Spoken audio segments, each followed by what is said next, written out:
नमस्कार, मैं हूं दीपाली राणा। आप देख रहे हैं यो मनी, हमारा बेहद ही खास शो जो हम अपने व्यूअर्स के लिए लेकर आए हैं ताकि वो अपनी इन्वेस्टमेंट्स को और बेहतर तरीके से प्लान कर सके। ये शो आपको यही बताता है कि अगर अब तक आपने इन्वेस्टमेंट शुरू नहीं की है तो आज से अभी से कीजिए। कौन से बेस्ट म्यूचुअल फंड्स हैं, तरीका क्या होना चाहिए, किस इंश्योरेंस पॉलिसी में आपको पैसा लगाना है, हेल्थ इंश्योरेंस, टर्म इंश्योरेंस से क्या रेलेवेंस है, इन तमाम पहलुओं को हम छूते हैं इस शो के जरिए। तो यो मनी आपका शो जो आपकी करता है मदद आपकी फाइनेंशियल प्लानिंग करने में। बच्चों की शादी हो या फिर हो रिटायरमेंट के गोल्स, सभी आपको पूरा करने में हमारा शो मदद करता है। आप इस शो का हिस्सा बन सकते हैं। अगर आप जानना चाहते हैं कैसे शुरू करें या फिर ऑलरेडी शुरुआत कर दी है लेकिन समझना चाहते हैं कि क्या सुधार की जरूरत है, तो आप हमें अपने सवाल ईमेल कीजिए mf@moneycontrol.com पर। आप 7045220000 ये हमारा व्हाट्सएप नंबर है, यहाँ अपनी क्वेरीज आप भेज सकते हैं। इसके अलावा सोशल मीडिया प्लेटफॉर्म्स यानी फेसबुक, ट्विटर पर भी अपने क्वेश्चंस आप भेज सकते हैं। आप #AskAwaz यो मनी लिखकर अपने सवाल लिखकर भेजिए। ये शो लाइव भी जा रहा है फेसबुक, ट्विटर पर, वहां भी अपने क्वेश्चंस आप पोस्ट कर सकते हैं। आज हमारे साथ रुंगटा सिक्योरिटीज के डायरेक्टर हर्षवर्धन रुंगटा मौजूद हैं। कॉलर्स भी काफी सारे हमारे साथ आज मौजूद रहेंगे जो अपने सवाल पूछेंगे और अपने अपने पोर्टफोलियो लेकर कई व्यूअर्स मौजूद भी हैं। तो चलिए बिना देरी के फटाफट से सवालों के सिलसिले को शुरू करेंगे और जो पहले कॉलर हमारे साथ मौजूद हैं वो सुकृति हैं दिल्ली से। सुकृति नमस्कार, बताइए क्या सवाल है आपका? Hello Deepali ma'am, hello, am I audible? Yes, आपकी आवाज आ रही है। सुकृति सवाल पूछिए अपना। मैंने अभी म्यूचुअल फंड्स में इन्वेस्ट करना स्टार्ट किया है, तो मेरा पहला क्वेश्चन है कि मुझे कितने, मतलब नंबर ऑफ म्यूचुअल फंड्स कितने होने चाहिए, एंड सेकंड कि अगर लमसम जैसे बोनस आता है, लमसम अमाउंट हमें कहाँ पे इन्वेस्ट करना चाहिए? अच्छा, तो सुकृति ये बताइए आपकी उम्र कितनी है और आपने फिलहाल कोई म्यूचुअल फंड्स खरीदे हुए हैं क्या या स्टार्ट करना चाहती हैं? Ma'am, I am 27 years and मैंने अभी बस 3 म्यूचुअल फंड्स में इन्वेस्ट किया है। एक स्मॉल कैप, एक मिड लार्ज कैप और एक सेकंड। तो मैंने ब्लू चिप है शायद आपके पास एक। हाँ जी, एक इंडेक्स फंड है। ठीक है, अच्छा ठीक है। और ये कब से आप इन्वेस्टमेंट शुरू किए आपने? ये मैंने इसी जनवरी से स्टार्ट किया है। जनवरी से शुरू किए हैं। चलिए, तो हर्षवर्धन जी, सबसे पहली बात तो सिर्फ 27 साल की उम्र है इनकी और इन्होंने अभी से फाइनेंशियल प्लानिंग शुरू कर दी है, ये कमेंडेबल है। बाकी व्यूअर्स को भी सीखना चाहिए सुकृति से ये।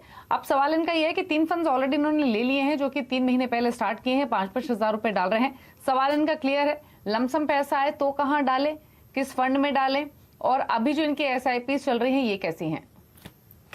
तो ये दीपाली, आपने सही कहा कि 27 साल की उम्र में अगर ये लॉन्ग टर्म सोच रही है, अपनी रिटायरमेंट के हिसाब से सोच रही है, तो बहुत अच्छे चांसेस हैं कि जो ये अच्छा कॉर्पस आगे जाते हुए इकट्ठा कर ले। तो 30 साल करीबन इनके पास है हाथ में, जहाँ पे ये अच्छा कॉर्पस आगे जाते हुए इकट्ठा कर सकती है। और जहाँ तक सुकृति आपका सवाल था कि कितने फंड होने चाहिए और आपके पोर्टफोलियो को अगर हम देखें और सेक्टर फंड ऐड करने क्या, तो उन सब चीजों पे हम बात करेंगे। नॉर्मली अगर देखा जाए ना तो 5 या 6 स्कीम अगर आप अपनी पोर्टफोलियो में रखते हैं तो डाइवर्सिफिकेशन का जो पर्पस होता है वो पूरा हो जाता है। आपको जो एडिक्वेट एलोकेशन चाहिए अलग अलग मार्केट सेगमेंट में, वो सब आपको मिल जाएगा। सो मेरे हिसाब से 5 या 6 स्कीम्स आगे जाते हुए, अभी तो आपकी 4 स्कीम्स हैं, लेकिन आगे जाते हुए भी अगर आप इन्वेस्टमेंट बढ़ाते हैं तो 5 या 6 स्कीम के अंदर ही सीमित रखिएगा। आपके पोर्टफोलियो पे अगर नजर डालें तो आपने 4 स्कीम्स में इन्वेस्ट कर रखा है, जिसमें 2 आपके पास स्मॉल कैप है और मिड कैप कोई भी नहीं है। तो मेरा सुझाव ये होगा कि आप एक स्मॉल कैप रखें और एक स्मॉल कैप को बंद करके उसे एक मिड कैप में ट्रांसफर कर लें, ताकि आपके पास एक अच्छा allocation with large cap, mid cap, small cap सारे हो जाएंगे आपके पास। तो कोटक एंड SBI दोनों का आपके पास mid cap small cap fund है, तो कोई भी एक रखें। मेरा सुझाव ये रहेगा कि आप SBI स्मॉल कैप को रिटेन करें और कोटक स्मॉल कैप जिसमें आप ऑलरेडी इन्वेस्ट कर रहे हैं उसको आप कोटक की एक मिड कैप स्कीम में स्विच कर लें पूरा का पूरा। तो फोलियो आपके पास ऑलरेडी क्रिएटेड है, आपको उसे स्विच करके एक नई स्कीम में पूरे पैसे ट्रांसफर कर लेने हैं और आगे की SIP भी उसी में जाएगी। तो कोटक का इमर्जिंग इक्विटी फंड है जो आप इंक्लूड कर सकते हैं कोटक स्मॉल कैप की जगह पे। तो आपके पास लार्ज, मिड, स्मॉल सब कैटेगरी के इन्वेस्टमेंट्स हो जाएंगे। आपने पूछा था सेक्टर फंड में इन्वेस्ट करना चाहिए कि नहीं। सेक्टर फंड में आप तभी इन्वेस्ट करते हैं जब आप खुद उस सेक्टर को मॉनिटर और ट्रैक कर पाएंगे। तो अगर आप ऐसा कोई कुछ नहीं कर सकते, मान लीजिए आईटी सेक्टर हो गया, फाइनेंशियल बैंकिंग सेक्टर हो गया, एफएमसीजी हो गया, फार्मा हो गया, कोई भी सेक्टर में अगर आप इन्वेस्ट करने की सोच रहे हैं तो ये काबिलियत आप में खुद में होनी चाहिए कि आप उसको ट्रैक करें उस सेक्टर को, और कब उस सेक्टर से निकल जाना है ये भी टाइम करें। अगर नहीं कर सकते ये सब तो डाइवर्सिफाइड इक्विटी फंड अच्छा है, जिसमें सारे सेक्टर ऑटोमेटिकली फंड मैनेजर अपने हिसाब से ले लेते हैं। आपका लास्ट सवाल जो था कि लमसम अगर आपको कुछ ऐसे इंसेंटिव्स बोनसेस अभी आते हैं तो उसका क्या करना चाहिए। वेल, जब लमसम्स आते हैं और आपका एक गोल आपने बना रखा है, आपका रिटायरमेंट का एक गोल बना रखा है, एक लमसम आपके पास आने वाला है, टेक्निकली तीन चीजें कर सकते हैं आप, और ये डिपेंड करता है आपकी रिस्क प्रोफाइल पे। तो आपकी जहां पे आपको रिस्क एपेटाइट आपको समझ में आती है, आपको मार्केट फंक्शनिंग समझ में आता है, कितना रिस्क आप ले सकते हैं, उस बेसिस पे इन तीन में से ऑप्शन चूज किया जाता है। पहला ऑप्शन ये होता है कि कोई भी एक अमाउंट आपके हाथ में आया है, वो पैसों को आप इक्वली डिवाइड करके आपकी जो चार स्कीम्स हैं उन्हीं में आप लगा दें। तो मान लीजिए ₹1,00,000 आपको लमसम आता है, तो 25,000 इंटू दी 4 स्कीम्स जो आपके पास हैं, आप उसमें लमसम के रूप में ही इन्वेस्ट कर दें। तो उसमें ऑब्वियसली हाई रिस्क होता है, क्योंकि आप लमसम इक्विटी में जमा कर रहे हैं, लेकिन लॉन्ग टर्म होराइजन है, रिस्क एपेटाइट है तो कर सकते हैं। दूसरा ऑप्शन आपके पास ये होता है कि आप एक बैलेंस एडवांटेज फंड टाइप की कैटेगरी का एक प्रोडक्ट लें, जिसमें इक्विटी और डेट का जो वैल्यूएशन होता है वो मार्केट के एलोकेशन जो होता है वो मार्केट की वैल्यूएशन के बेसिस पे होता है। अगर मार्केट एक्सपेंसिव है तो इक्विटी कम होगा, मार्केट लोअर वैल्यूएशन पे मिल रहा है तो इक्विटी का एलोकेशन ज्यादा होगा। तो इसमें आप लमसम लगाते हैं तो आपको ये डर नहीं होता कि मार्केट में आप ओवर एक्सपोज हो रहे हैं। तीसरा ऑप्शन जो कई लोग करते हैं वो ये है कि जो लमसम को एक लिक्विड फंड में जमा कर देते हैं और वहां से एसटीपी सिस्टमैटिक ट्रांसफर प्लान के जरिए वो धीरे धीरे इक्विटी में आते हैं ओवर 1 ईयर 2 ईयर 3 ईयर जैसे उन्हें सुविधा होती है। तो आपकी रिस्क प्रोफाइल क्या है, आप मार्केट को किस तरह से समझते हैं, आपको ये अगर यकीन है कि मार्केट ऊपर नीचे करेगा और लमसम में कोई दिक्कत नहीं है आपको इन्वेस्ट करने में, तो आप बेशक लमसम करेंगे। तो ये मैं सुझाव दूंगा कि आप अपने आप का बिहेवियर समझें या किसी फाइनेंशियल एडवाइजर से मिलके इस चीज के बारे में समझें कि आपको क्या सूट हो रहा है, उस बेसिस पे आप सिलेक्ट करें तो ज्यादा बेहतर। ठीक है, तो सलाह आपको दी है हर्षवर्धन जी ने, और क्या बदलाव की जरूरत है, क्या रणनीति आपकी होनी चाहिए म्यूचुअल फंड इन्वेस्टमेंट्स के साथ, कितने फंड्स आइडियली होने चाहिए, तमाम पहलू टच किए हैं और उम्मीद करते हैं आपको सेटिस्फैक्टरी आंसर मिला होगा। अब अगले कॉलर से बात करेंगे, वीरेश हमारे साथ फोन लाइन पर। वीरेश, गुड इवनिंग, बताइए आपका क्या सवाल है। Good evening ma'am. मैं अभी गुड इवनिंग। 30 इयर्स का मेरा एज है। मैंने 23 के एज में इन्वेस्टमेंट स्टार्ट किया था रिलायंस रिटायरमेंट फंड से, ठीक है। तो अभी मैं आपको मेरा 1 by 1 इन्वेस्टमेंट का पोर्टफोलियो बोलता हूँ, फिर उसमें कुछ चेंजेस करने जरूरी है या फिर वो आप मुझे बता देना। पहला है मेरा कोटक फ्लेक्सिकैप फंड, जहाँ पे मैं पिछले 5 साल से इन्वेस्ट कर रहा हूँ 3,000 रुपीज पर मंथ। उसके बाद में है Nippon India gold saving fund, वहाँ पे मैं लास्ट 1.5 ईयर से इन्वेस्ट कर रहा हूँ 3,000 रुपीज पर मंथ। उसके बाद है निप्पॉन इंडिया ग्रोथ फंड, वहाँ पे मैं पिछले 2 साल से इन्वेस्ट कर रहा हूँ 6,000 रुपीज। अभी पहले 3,000 पर मंथ था, अभी मैंने 6,000 पर मंथ कर दिया है। बाद में है निप्पॉन इंडिया रिटायरमेंट फंड, वो मैं 2014 से मैं 3,000 रुपीज पर मंथ इन्वेस्ट कर रहा हूँ। ठीक है, आपके फंड्स हैं हमारे पास, आप अपने गोल्स बताइए फटाफट से। मुझे 7 करोड़ रुपीज मेरा टोटल चाहिए at the age of retirement.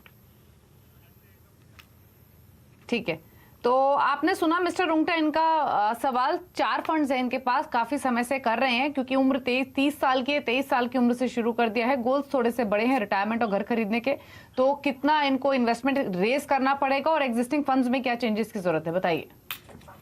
So well Deepali, एक चीज अच्छी है इनके पोर्टफोलियो में या इनका बिहेवियर में बात करूंगा कि काफी लंबी अवधि से इन्होंने एक डिसिप्लिन मैनर में अपनी एसआईपी कंटिन्यू की है। अमूमन हम ये देखते हैं कि जब कोई इन्वेस्टर मार्केट में आता है वो लॉन्ग टर्म का इंटेंट लेके आते तो हैं, लेकिन फिर बाद में 1, 2 या 3 साल के अंदर कहीं ना कहीं एसआईपी बंद होने लग जाती हैं और फिर मार्केट जब ऊपर नीचे करता है तो वापस ऊपर चढ़ने लगता है तो वापस आते हैं। तो ये बिहेवियर हमने बहुत कॉमन देखा है। तो इनके हिसाब से ये एक अच्छी बात है वीरेश जी कि आपकी लॉन्ग स्टैंडिंग एसआईपीज हैं और इसकी वजह से एक डिसिप्लिन बना हुआ है।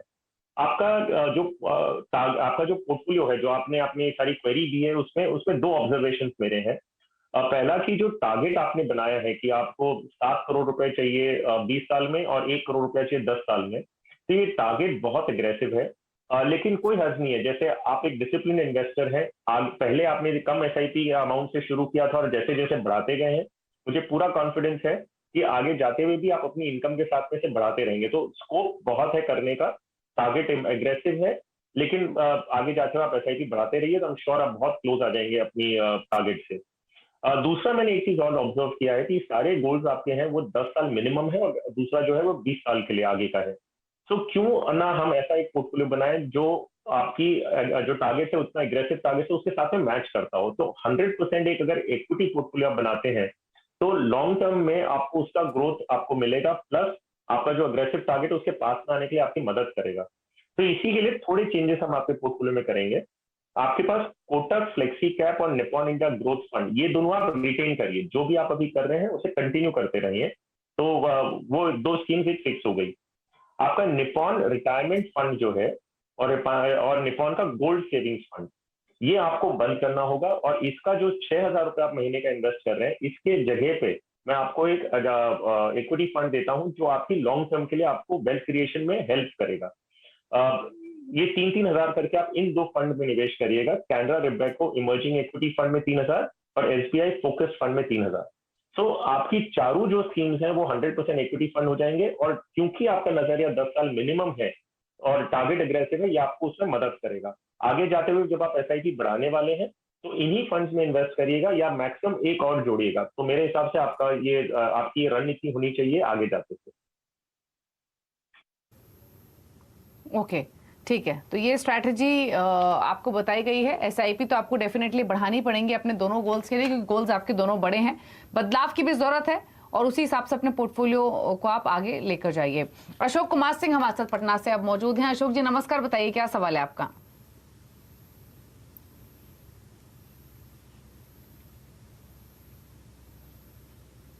अशोक जी, क्या आपको ऑडियो मिल रही है?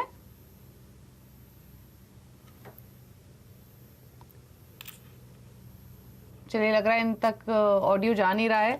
जो डिटेल्स इन्होंने भेजी है वो मैं बता देती हूँ आपको। मिस्टर रुंगटा, उम्र इनकी 60 साल है और इनकम इनकी है 1 लाख पर एनम। 10 साल में इनको 50 लाख का इनका टारगेट है। और आदित्य बिरला सन लाइफ का जनरेशन नेक्स्ट फंड में इन्होंने 10,000 की एसआईपी भी कर रखी है। 6 लाख रुपया इसी फंड में इन्होंने लमसम भी डाला हुआ और एसबीआई फोकस इक्विटी में 2.5 लाख रुपए का लमसम इन्वेस्टमेंट है। तो इनके इन्वेस्टमेंट्स इनकी एज के हिसाब से सूट करती हैं या फिर नहीं, और इनके गोल्स पर आपका व्यू क्या है? तो देखिए दीपाली, एज का हम जो फैक्टर ले रहे हैं वो है ये 60 साल। तो आई एम अज्यूमिंग कि ये रिटायर हो चुके हैं, क्योंकि इनकी इनकम से भी हम अगर मैच करेंगे तो कह रहे हैं कि इन्हें लाख रुपया सालाना आता है। तो इनका बहुत क्लियर है कि इनकी ये रिटायरमेंट पोस्ट रिटायरमेंट का इन्वेस्टमेंट है और कोई लक्ष्य है जो 10 साल बाद है इनका। तो 10 साल बाद इन्हें 50 लाख रुपए चाहिए। तो नेचुरल सी बात है कि अगर 50 लाख का गोल बना रखा है तो इन्हें इन्वेस्टमेंट्स भी ऐसे ही अलाइन करने होंगे। अगर 60 प्लस है तो भी कोई दिक्कत नहीं, क्योंकि इनकी रिक्वायरमेंट 10 साल के बाद है। अगर हम इनके पोर्टफोलियो पे आते हैं, आदित्य बिरला का जेन नेक्स्ट फंड जो इनके पास है ये एक मैटिक फंड है। बेसिकली ये फंड क्या कैप्चर करने की कोशिश करता है कि जो डिस्पोजेबल इनकम आज की तारीख में इंडियंस के हाथ में जो डिस्पोजेबल इनकम बढ़ती जा रही है, this will lead to consumption. तो कहीं ना कहीं ये जो इनकम है वो कंजम्पशन में स्पेंड होगी। तो जब ये स्पेंड होगा तो किन कंपनियों का इसका फायदा हो सकता है? तो उसमें बैंकिंग आ गया, उसमें कंज्यूमर्स आ गए, बहुत सारी, ये बहुत ब्रॉड, ये 2 थीमेटिक फंड है, लेकिन जो इन्वेस्टमेंट यूनिवर्स है इसका वो काफी ब्रॉड है। ये एक flexi cap type of approach है इन्वेस्टमेंट का। तो इन्वेस्टमेंट मैनेजर जो फंड मैनेजर है उसके पास काफी स्कोप है अच्छी अच्छी कंपनी का पोर्टफोलियो बनाने के लिए। और क्योंकि ये फ्लेक्सी कैप अप्रोच है तो फ्लेक्सी कैप में आप कोई मार्केट सेगमेंटेशन के इन्वेस्टमेंट्स उठा सकते हैं। नाउ मैं कहूंगा कि ये इन्वेस्टमेंट अच्छा है, स्कीम अच्छी है, इसमें वो इन्वेस्टेड रह सकते हैं। दूसरी जो स्कीम इनके पास है वो है एसबीआई फोकस इक्विटी फंड, जिसमें करीबन इन्होंने 2.5 लाख रुपया जमा कर रखा है। तो मेरे ख्याल से दोनों स्कीम्स अच्छी हैं, 10 साल तक ये निवेश करके रह सकते हैं। और अगर हम अनुमान लगाते हैं करीबन 12% आसपास अगर रिटर्न इन्हें मिलता है अगले 10 साल में, तो जहां पे ये हर महीने की 10,000 की एसआईपी भी कर रहे हैं, लमसम जो इन्होंने ऑलरेडी कर रखा है, और ये सब मिला के अगर हम देखते हैं और ये अगर 12% से ग्रो करता है अगले 10 साल में, तो इनके लगभग अराउंड 50 लाख का टारगेट जो है पूरा हो जाना चाहिए। सो एसेट क्लास भी ठीक है, स्कीम्स भी ठीक है, तो कंटिन्यू कर सकते हैं। तो आपके पोर्टफोलियो में कोई बदलाव की जरूरत नहीं है, आपका इन्वेस्टमेंट्स पर्याप्त है, अपना गोल भी आप हासिल कर लेंगे, प्लस कोई चेंजेस की भी जरूरत नहीं है। तो आप फिलहाल कंटिन्यू कीजिए इन्हीं फंड्स के साथ। रुक रहे हैं इसी के साथ एक ब्रेक के लिए, लौटेंगे कुछ और क्वेरीज को करेंगे शामिल, जल्द वापस आते हैं। आप देखते रहिए योर मनी।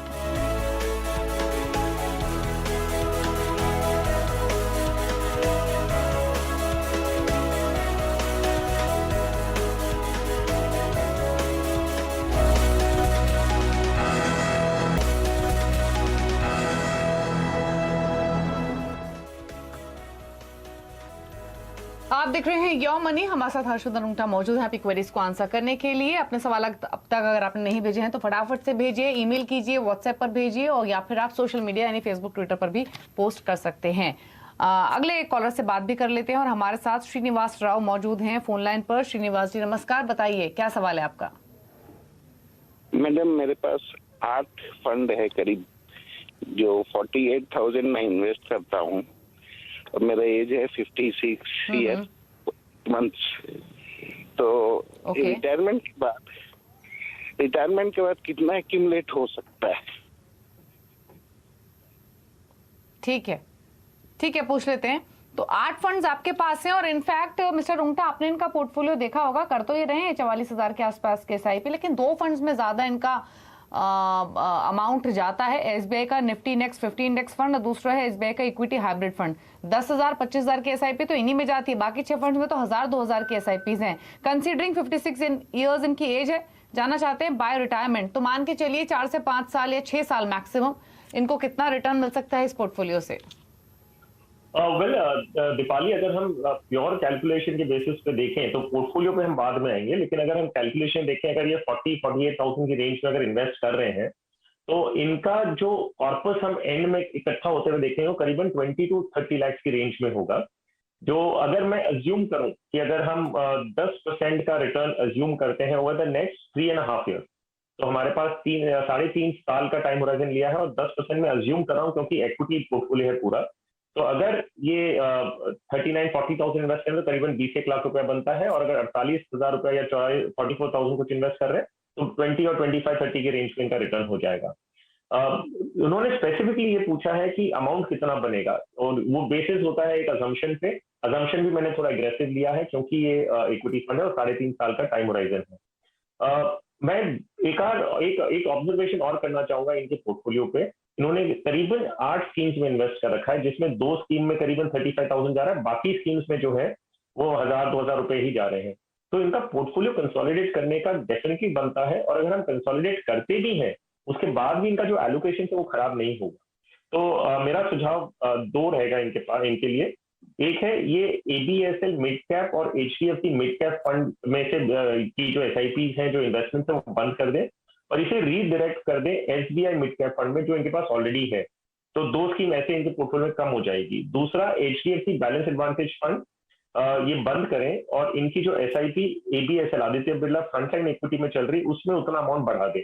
तो टोटल में इनकी 8 स्कीम्स में से 3 स्कीम्स बंद हो जाएंगी, और ये 5 स्कीम का पोर्टफोलियो बन जाएगा।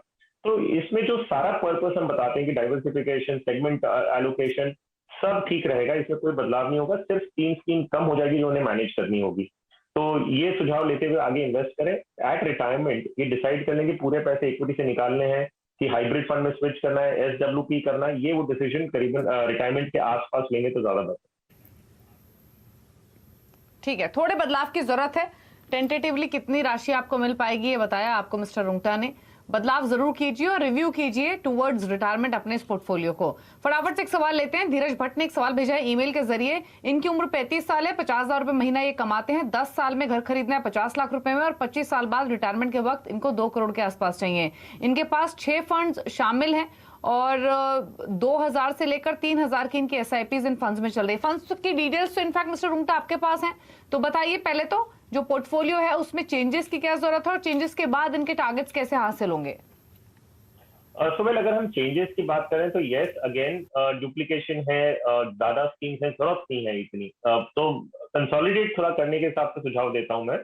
L&T इमर्जिंग बिजनेसेस फंड जो इनके पास है वो बंद करें, और वो अमाउंट को रीडायरेक्ट कर दें SBI स्मॉल कैप में। तो स्मॉल कैप कैटेगरी का आपके पास एक स्कीम हो जाएगी, और अमाउंट जो आप इन्वेस्ट करेंगे वो 1500 रुपया जो इमर्जिंग इक्विटी का था और एसबीआई का 2500 रुपया, तो टोटल मिला के 4000 एक स्कीम में आप बेझिझक इन्वेस्ट कर सकते हैं। आपको 4000 के लिए 2 स्कीम की जरूरत नहीं है।